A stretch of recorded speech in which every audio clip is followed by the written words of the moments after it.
relationship.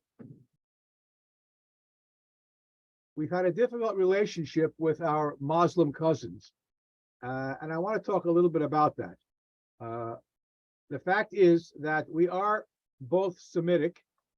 We Jews come from Yitzchak, and the Muslims come from Yishmael.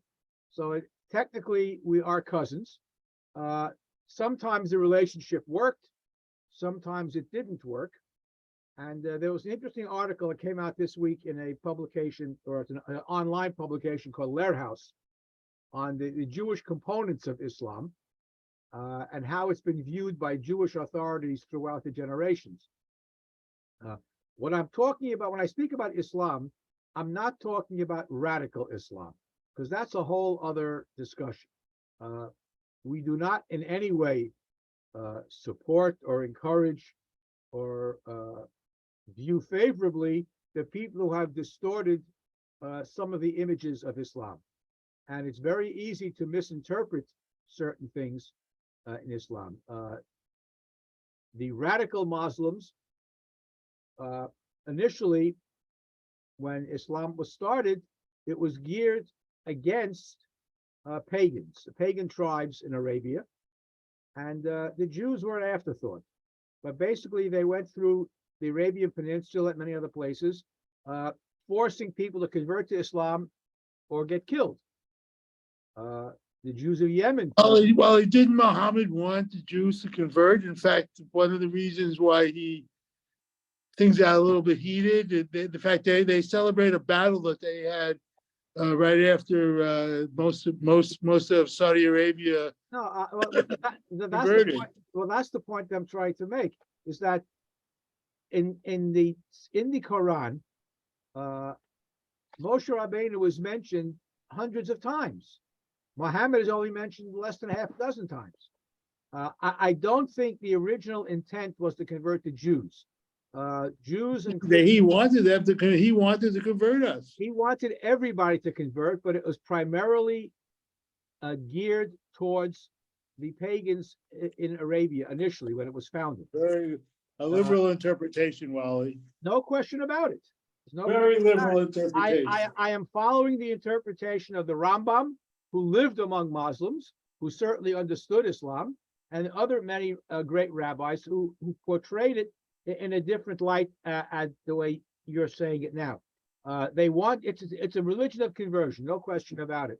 But the Pact of Omar, which was established by Muhammad's grandsons, acknowledged the fact that Jews and Christians were monotheists, just like Muslims, and therefore they were not to be persecuted, even protected in some cases. And the best proof of that is for the 500 years where Islam ruled Spain, for example, you have what the so-called Golden Age of Spain, where Jewish life flourished, and many, many great rabbinical leaders emerged, literary leaders, philosophers, under the protection of the Muslim government.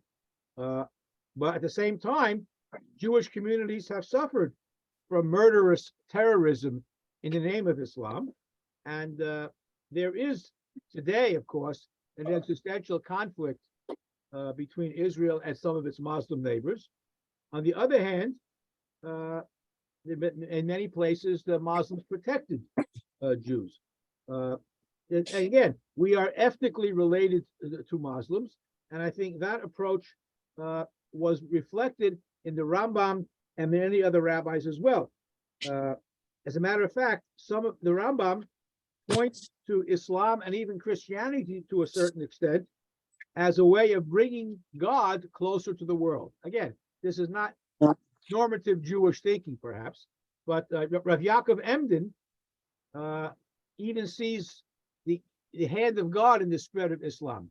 All I'm trying to point out is that normative Islam, not radical, not the ISIS, not the people that want to dominate the world, not the people that have misinterpreted the Quran, and people who are anti-Semitic in the name of Islam. That type of radical Islam thinking is not normative in the Quran, if you look at it carefully. Many rabbis looked to Islam as a cousin, so to speak, and they lived very successfully side by side.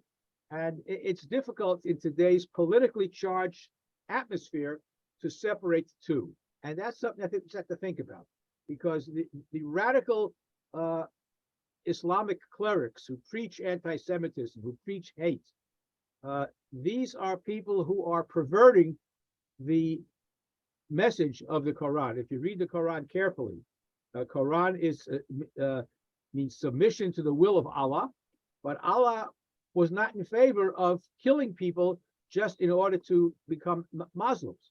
That was something that the early Islamic clerics preached, but eventually they understood this was not the will of Allah or of Muhammad. We find that there is a divine goal for all nations to approach God, and the fact that Islam itself has adopted or modified many parts of Judaism. Ramadan, which is the fast that the Muslim world is involved in right now, is modeled after Yom Kippur. Now, we fast for one day, they fast for a whole month. We daven 3 times a day, they daven 5 times a day. We face Jerusalem, they face Mecca. But they also, aside from fasting, they also give tzedakah. There are many concepts in Islam that were very clearly borrowed from Judaism. Yeah, the big one is Shechita. Yeah, they also have the shechita as well, the halal. It's interesting. I've even seen, I once saw on the thruway, the vending machine that had glatt kosher sandwiches on one side and halal sandwiches on the other side in a vending machine. So very similar, very similar. There are many learned Muslims today who are trying to return to the original approach of Islam to the other peoples of the world, in terms of not being anti-Semitic, not calling for the extermination of Israel, but they're having a tough time because the loudest voices are in the mouths of the terrorist clerics who have distorted the image of Islam. And I just want, my purpose is just to point out the fact that the radical Muslims today are not true to the original message of Islam. I'm not supporting Islam, I'm not a devotee of Islam, but I'm just saying that the original intent of Islam has been politicized. And that's something that we have to be aware of. Many rabbis have written about this. Even Rav Kook has noted this in some of his writings. Muhammad, interestingly, if you look at the Quran, was not considered the greatest prophet. I mean, they all have to swear as part of the liturgy, Allah as God, Muhammad is his prophet. Yet, in the Quran, the greatest prophet is who? Moshe Rabbeinu. They acknowledge that. Now, they also distort certain things too. In fact, the Akedas Yitzchak was Yishmael, not Yitzchak, which is a separate theological issue to deal with. But the uniqueness of Muhammad is that he was the last prophet, according to the belief in Islam. But the Quran was revealed to Muhammad by the angel Gabriel as a prophet, but he was the last in a long line of prophets. But Moshe Rabbeinu was considered the greatest prophet in the Quran. If you tell that to the average Muslim today, they might scoff, but you can point to the verses to prove that out in many sources. And there are many, the Rambam talks about different levels of divine revelation, shall we say. And there are different levels of prophecy. And theoretically, Muhammad could have been a prophet. He doesn't discount that fact. But again, he wasn't the greatest of prophets, even according to the Quran itself. Let's see. All right, dreams. We don't have to go into the whole explanation of dreams there. Why did God allow Islam to emerge? And there are interesting theological discussions about that, as well as for Christianity, interestingly enough, Rav Yaakov Emden, one of the great Achronim, apparently read the New Testament. And plus, he also was familiar with Islam. And he basically understood that the Jewish people have a special covenant, a bris, with HaKadosh Baruch Hu. But other people can also spread moral values, religions to the pagans of the world or other parts of the world. So there is a value in other religions. He's not advocating people to adopt other religions, but there is a value to other religions in terms of their moral and ethical teachings. And other people agree with this, although it may be difficult to say this publicly. Yes. Does Rabbi Emden also recognize Christianity? Yes. The purpose is to spread certain values to the rest of the world. Again, some of the theology of Christianity is very troubling, but again, if it helps people to, again, there's a machlokas rishonim as to whether or not Christianity is avodah zarah or not, because of the images and the statues and so forth and so on. The big machlokas rishonim. Islam, on the other hand, has no statues. You walk into a mosque, there's nothing. It's just bare walls, and maybe a calendar to tell you what the different zmanei tefillah are. But in a church, you have all these statues. Now, many poskim are of the opinion, led by the Meiri, that when Christians pray to their various saints and so forth, they don't believe the statue has real power. It's emblematic, it's symbolic. Avodah zarah means you actually believe those statues have power, and therefore they believe that Christianity is not considered avodah zarah. On the other hand, there are many poskim who hold that it is. So you have a divide, but normatively, I would think that today most people accept Christianity as a monotheistic religion, even though there is this trinity, but it's basically a monotheistic religion, as is Islam. The other religions as well might be monotheistic, but as terms of being avodah zarah, I don't think in modern world today, I don't think people actually believe that the statues themselves have power. Now, pagan religions do believe that. So, as I say, it's a machlokas rishonim concerning Christianity.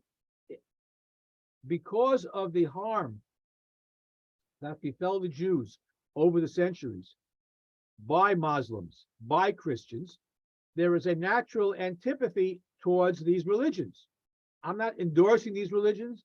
I don't think Judaism endorses it. But if we have to, from a theological perspective, if the religion in its original pristine form brings people closer to God, it brings people closer to moral and ethical behavior, then there's a value to it. Would we like them all to become Jews? Perhaps. But we are not necessarily a proselytizing religion. Christianity and Islam are proselytizing religions. Part of their theology is to convert other people. But again, not by force, as they did throughout the Middle Ages. Through logic, through kindness, whatever means you want to use. But if the goal, if the goal, as the Rambam says, is to bring people closer to ethical and moral behavior, then there's a value to that. Yes. We even make it difficult for Megaya to make it if it's really a true change. Yes, of course. Absolutely. Interestingly enough, by the way, in terms of conversion, in 2015, which is not so long ago, the Vatican published a document officially banning forced conversion of Jews. Up until 2015, one of their goals was to convert Jews. Now that's not part of their official church policy anymore. But that was only in 2015. Now what we're also seeing in recent years are the Abraham Accords, which would have been unthinkable a few years ago, where Muslim countries are signing up with peace treaties with Israel. Because if their radical Muslim approach is to eradicate Israel, then how can you have a peace treaty with Israel? And this is a softening of their approach, because real Islam does not today advocate converting Jews by force. And again, we have to make a distinction between radical Islam, which distorts the message of the Quran, and normative Islam. It's the same thing, by the way, we have in Judaism, thank God. We have many, many different interpretations of Judaism, many interpretations. And even within the Orthodox world, we have many interpretations of Judaism, which some people might consider blasphemous or non-normative.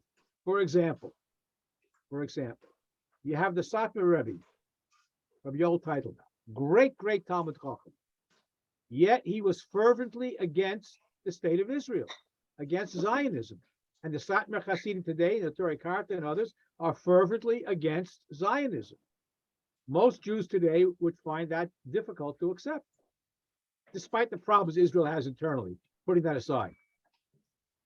So every religion has people that are more radical than how do you define somebody who is a radical, or a person who is much more zealous than you are? Anybody who's one step to the right is considered, a radical person. If he does something you don't disagree with and you think it's wrong, there are always those who are going to be to the right of you. There are always those who are going to have different points of view. And part of our obligation as intelligent human beings and as intelligent Jews is to be able to understand what is normative, what is halachic, what is beyond the scope of what is considered normative in Judaism. Now, fortunately or unfortunately, there are so many opinions out there. You ask 10 rabbis, you might get 10 opinions about anything. Now, on the one hand, that's the beauty of Judaism, that it allows for a multiplicity of opinions and theories about any halacha, any minhag, any hashkafa, any philosophic point of view. But at the same time, it's also a shortcoming, because there's no one source or one individual that everybody can agree on. The only religion that has that is Catholicism. They have a pope. The pope says something, that's it. We don't have that. We don't, and even the chief rabbinate doesn't have that authority, because there's so many splinter groups. When you had a Sanhedrin, that was your final authority. The Meheira Yibana HaMikdash will have a Sanhedrin again, and they'll make the rules, and they'll tell you what you should believe. And by the way, it's amazing when you think about it. The more you study, the more you understand that the Gemara had all this before. There's a concept of a Zokein Mamre. A Zokein Mamre, in the Sanhedrin, when a Shaila came up, they voted. What if somebody disagreed with the majority vote? Can he still follow his opinion? How is he punished?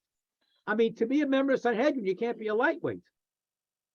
If a Zokein Mamre disagrees with the psak of the Sanhedrin, he's not allowed to follow his ideas. He has to go along. But apparently, the fact that the Gemara discusses it, there are several prakim dealing with the Zokein Mamre. The fact it happened. There were great rabbis who said, I think you're wrong. But the halacha is you have to go along to the majority. Achrei Rabim Lahatos. So we have this also in our understanding of of other monotheistic religions. And I think whatever people do to bring Kedusha to the world in a proper way is within our broad hashkafa of what Judaism wants to do as well. We'd like everybody to become Jewish, to understand Torah, to understand HaKadosh Baruch Hu, to understand the world within the halakhic lens. We would like that. But we don't go out and encourage it. We don't go out and force people to convert. Other religions have done that. Islam did it. Christianity did it. And you had the whole period of Spanish Inquisition and the Moranos and the crypto Jews. You had it in many, you had it in Christian. Now, interestingly enough, by the way, that in the Muslim countries, you had people who converted and secretly became Jews, and they practiced Judaism secretly. In Christian Europe, when the Crusades did the same thing, they committed suicide or allowed themselves to be killed rather than convert. That's a whole separate historical discussion, why the different approaches to forced conversion in Christian Europe versus Muslim Spain and other countries. And it was a whole discussion. Rabbi Ephraim Kanafolu in Teaneck wrote a whole book on approaches to Jews who converted, who wanted to come back to the community. What did they have to undergo to do this? You have to go to mikveh, you have to get mako, the whole difference of do welcome back with open arms, shalom aleichem, come back, or do they have to go through a process? Because even though they didn't believe in this conversion, they did outwardly accept. It's a whole fascinating discussion for another time, perhaps. But the point that I wanted to make out is to try to distinguish between radical Islam and normative Islam. I don't expect everybody to go out and start reading the Quran. However, the radical Muslims who are calling for the destruction of Israel are becoming less and less important on the political stage today because more and more Muslim countries are making peace with Israel. Hopefully, they'll all change their mind. Hopefully, there'll be less bloodshed. But if any religion brings people closer to ethical and moral behavior, then that's something within Jewish hashkafa, just by the Rambam and others, that there is room for other nations to come to God, not necessarily through a Jewish practice. Wally, I can only tell you, I hope that you're right. But I hope so too. I know that not everybody but- agrees. Not everybody agrees, Sam. I understand. but I know that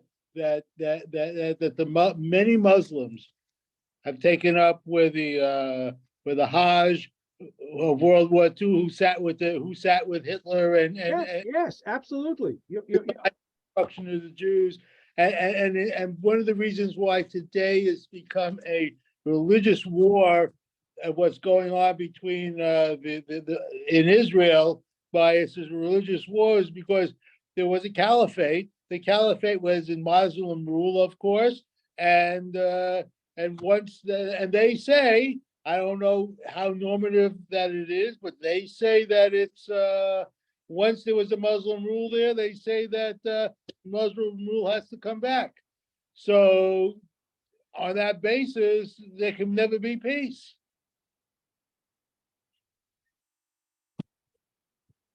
Anyway, I'm sorry, I didn't mean to interrupt you. Wally, you there? I lost Wally. Is Wally? He just came back. Did he miss what I said then? I don't know who heard it, so. But anyway, that's what my I'm feeling. sorry. I'm sorry I got cut off. I don't know what happened to my computer here. I'm on my phone now. Can you hear me now? Saying was that there was a caliphate, as you know, that it was under Palestine was under Muslim rule, and many of the Muslim I don't know their imams or whatever they call them have basically said that once there was a Muslim state, a state ruled by Muslims, you can't have another state there under anything, whether it be Christians, which was under the Crusades, or today Israel under Jewish rule. I mean, I celebrate Israel. But I wonder how that this ruling that they've made has turned it into a religious war, and I don't know, and I know that in 1948 they were going to roll them into the sea. In 67 they were going to do that. I know they made peace, some of them, but is that a temporary peace like Muhammad made before he conquered Mecca? Or is it a permanent peace that they want, shalom, but we would call shalom? Well, I don't know. we can. Okay. You're being very moderate, and I know that I'm not sure what I expect the Rambam, especially the Rambam, to do. What was he going to say? That the Muslims are evil? He he lived in the court of Saladin. I mean, you That's can't say correct. that they would have killed him. Well, it's interesting though, because the reason now, most of what the Rambam wrote was in Arabic. He lived in Egypt, Morocco, and most of what he wrote was in Arabic. However, the Mishnah Torah, which is his magnum opus in halacha, was written in Hebrew. For the whole reason it was written in Hebrew was for one or two lines where he talks about Jesus and Muhammad as not being true Nevi'im. Where am I here? I think we're losing. I don't know what's going on here. You're okay, Wally. We hear All you. right. Because two lines when he writes about Islam and Christianity, that they are not, the true prophets like Moshe Rabbeinu. And he was afraid if they wrote it in Arabic, he would get in trouble because he lived in a Muslim country and he was employed by Saladin, obviously. Clearly, he doesn't equate Islam and Christianity with Judaism. However, again, in a number of his writings, he points out the fact that anything that can be done to bring people closer to an ethical understanding of how they should relate to other people and to God is valid. He's not endorsing Christianity. He's not endorsing Islam. I've read much of what he's written too. I understand a lot of that, but it's as an overall idea, you look at the way Muslims treated Jews, yes, that's where the golden age was. But, in the end, they chased us out, they ran. I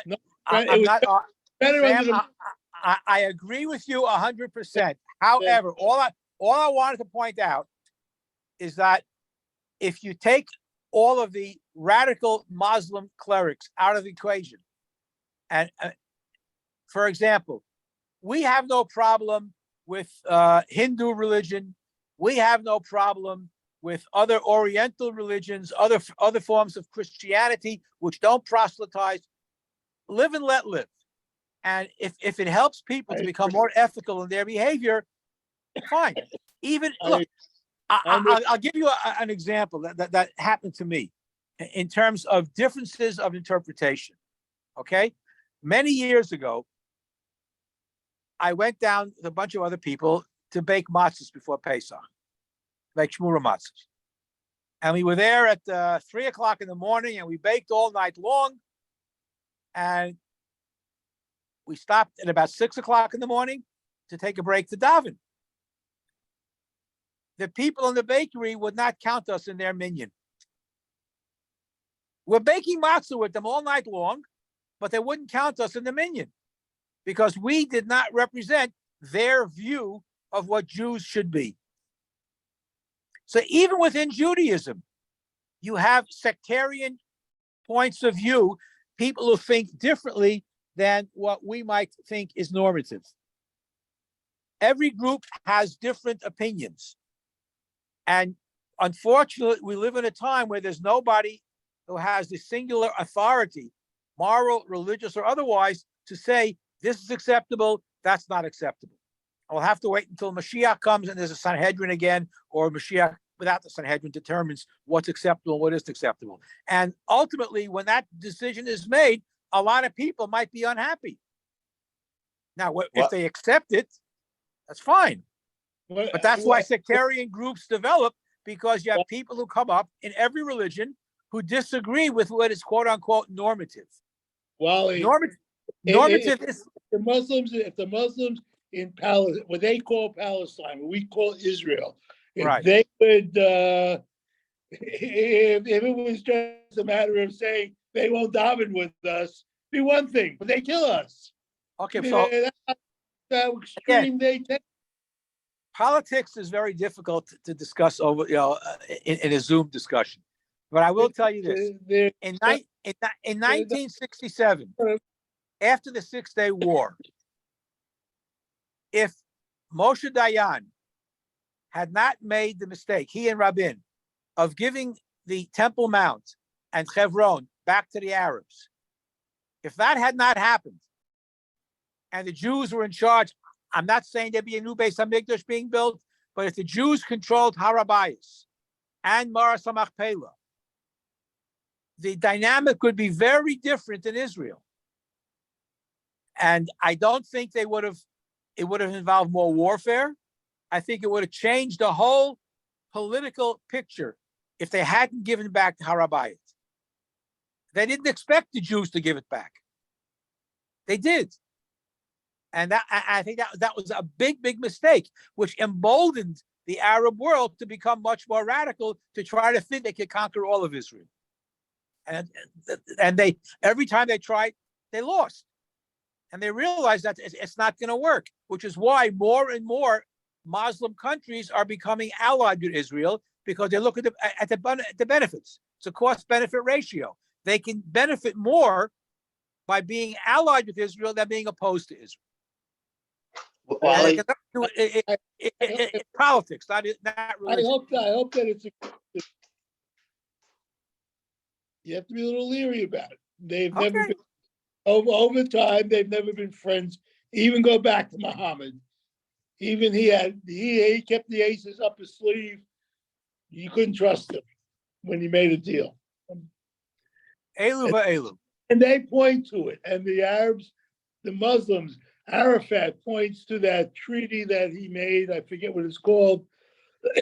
when he was about to sign Oslo, that he really mean it. He was ready. He would have done anything to get out of it, because they didn't. Arafat was a classic definition of a self-made man who worships his creator. He created a whole Palestinian people out of nothing. There's no such thing as Palestinians. Palestinians are Jews who lived in Eretz Yisrael. This Arab myth of Palestinians is a myth. It doesn't exist. It never existed until Arafat came along and he created something for himself. He got a job, and he became very wealthy as a result of it. And now his wife is living in luxury in Paris. It's politics, it's not religion. And I don't recall seeing Arafat worshiping in a mosque as a devout Muslim. Anyhow, all I wanted to point out is that there are, just like as in Judaism, there are differences of opinion. There are those who are more radical. There are those who are less radical. It exists in Islam also. And traditional Islam is not as opposed to Israel as some of the radicals are. That's all I wanted to point out. And given that it's Ramadan, you see about it in all the newspapers today. Everybody, all the Muslim world is observing Ramadan. Be aware that it's based on a Jewish principle of Yom Kippur in terms of fasting. They expanded it. They expanded the other things too.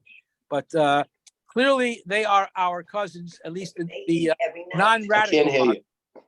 What's that? Wally, the ones who wouldn't daven with you, what group were they? They were a Hasidic group. I don't remember which one they No, were. I think not anyone. Not Satmar or anything else. Or no. It was a place. The bakery was called the Polish Stiebel. It was an old bakery on the Lower East Side. you were good enough to bake matzahs, but not good enough to daven with. Yeah, which it was unfortunate. Very unfortunate, because I was going to buy their matzah, but after that I didn't buy their matzah, even though I helped bake it. I don't blame you. That was a while ago. But in any event, anybody who is one step to the right of you is a fanatic. And we have plenty of those within our own backyard as well. So if we can be a little bit more tolerant, a little more understanding, and be able to make a distinction between what's real and what's not real, hopefully the world can become a better place. That's all I'm suggesting. Amen. Have a wonderful Shabbos. Have a great job. A better place, amen.